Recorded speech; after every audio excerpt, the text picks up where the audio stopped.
Encaustic, what is it?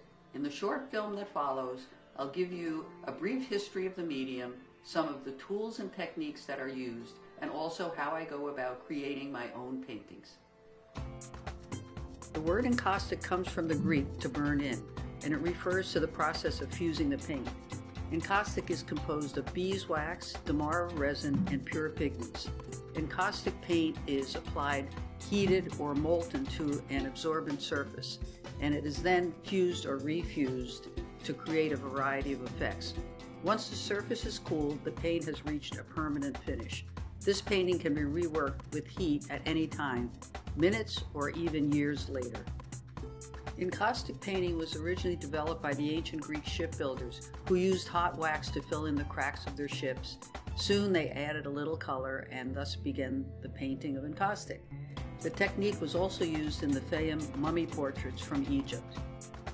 Artists experimented with encaustic in the 18th and 19th centuries, but it wasn't until the 20th century that its use really revived. The availability of portable electric heating devices for the melting of the wax and the fact that there were many ways to control the temperature made encaustic become much more popular. Modern painters who have used encaustic include Diego Rivera and Jasper Johns. Now that you know a little bit about the history of encaustic, I'd like to show you the technique I use to create my encaustic paintings.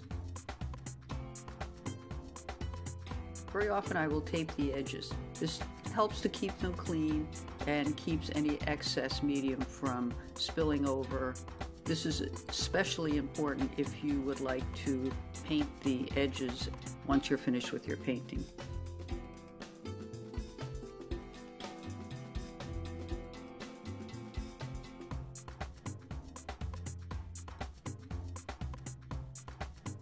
The surface of the wood now must be prepared to allow the medium to adhere to the surface.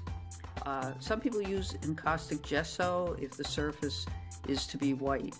I very often will use clear medium, and the reason I use this is it allows some of the wood grain to show through, and often in my paintings I do like to have some of the original wood available.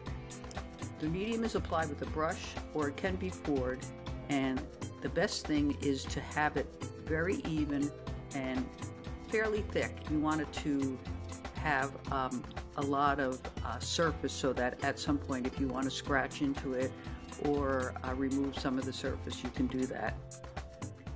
After the medium is applied with a brush or poured, it has to be fused to the surface by heating, and you will see as you begin to heat the surface of the medium, the cold medium, it will turn liquid.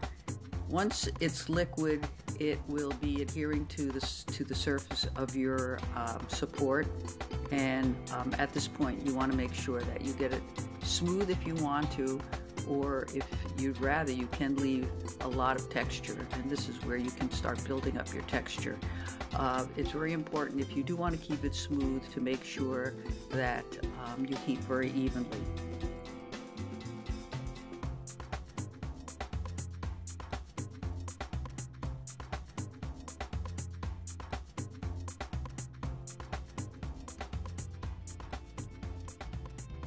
Now comes the fun part. This is where you decide what your painting is going to look like. At this point, I might use tape, or I might use collage, and very often collage could be paper, it can be fabric, it can be very light objects which would stick to the surface. Your paints should already be heated and your brushes should be heated so that you know what colors you're going to use and probably about how much of the color you would like to use. There are two ways you can heat up the colors. You can put them in little tin cups, and also you can use the surface of your palette to heat up smaller amounts of the pigment. Just for the purpose of this demonstration, I'm going to use tape. I'm going to use tape to protect the areas where I want the wood to show through, and then taking my brush, I'm going to paint the areas where the color should be.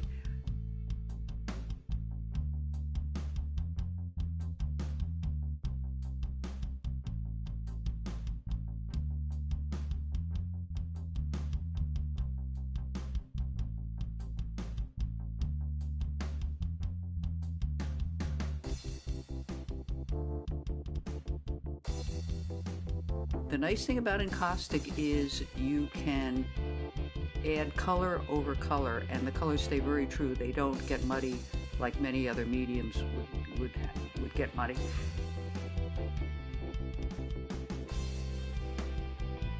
Once you've applied your color, carefully remove the tapes and you'll see that you will have very sharp edges. These edges are nice if you'd like sharp edges. Also, once you start to fuse your painting, you can make the edges as soft as you would like.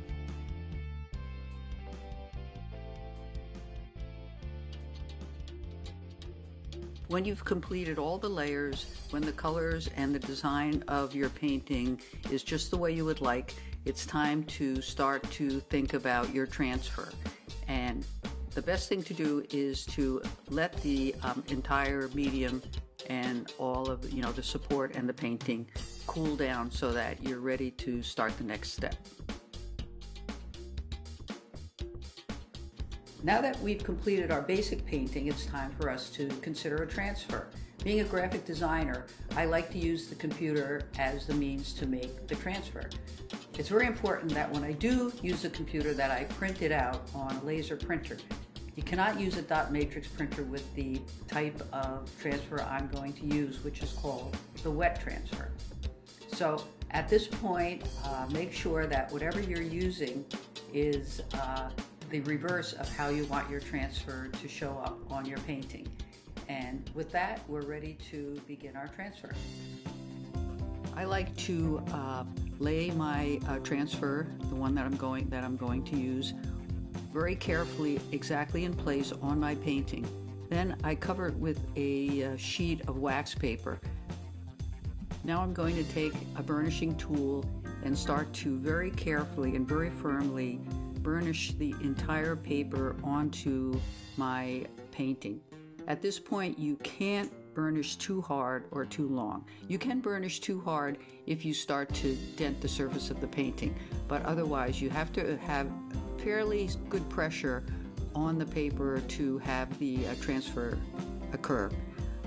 Do it as long as you possibly can. Go over it and over it. You'll see that the paper itself will start to conform to whatever irregularities are on the painting.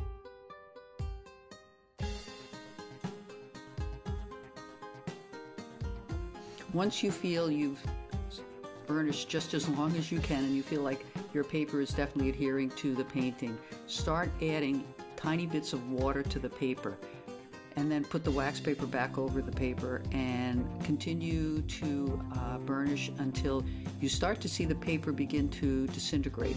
And at this point, if the image itself is a dark image, you might start to see it appear somewhat through the paper, which is starting to disintegrate.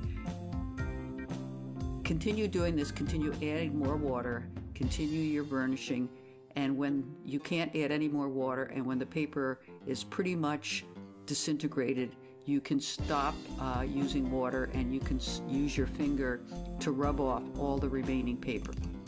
As you do this, you'll start to see your image transferred to your painting, and it takes a while to remove all the paper. Little white pieces of paper will be sticking to the painting, but be very diligent, remove it all, and you will have a great image transferred onto your painting, and it's permanent. I hope this video has given you an idea of what Encaustic is, how it can be used, and possibly if it's something you would like to explore further yourself.